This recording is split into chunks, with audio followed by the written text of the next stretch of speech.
chama hiki hakina mashaka na vijana kinaowatengeneza chenyewe. Vijana watakaokuwa wamejipima na majina yao yakafika kwenye vikao kwenye kujadili, mimi nitakuwa mstari wa mbele. Na nitashangaa kama tutakuwa na mashaka na vijana tunaowatengeneza sisi wenyewe. Wapo wa baraza, wapo viongozi wengine. Mimi naamini kwenye ngazi mathalani ya udiwani, sisi vijana hatuna viti maalum. Na kama hatuna viti maalum, vile viti vilivyopo ndivyo tunavyoenda kuvigombea na kuhakikisha tuna uwakilishi kwenye vyombo vya maamuzi katika ngazi ya halmashauri.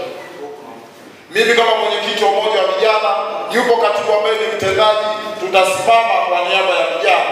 Na mimi naamini na naimani na vikao vyote ndani ya wilaya hii, hata ngazi za mikoa, watatoa vipaumbele kwa vijana ambao watakuwa na sifa za kutosha. Naamini wapo wa kutosha, na ndio tutakao washawishi wakagombee ili waje wahakikishe wanatumia haki yao na wachaguliwe na watashinda. Sisi tunaamini kwa sababu vijana wana uwezo mzuri wa kuitumikia chama hiki na kuitumikia serikali.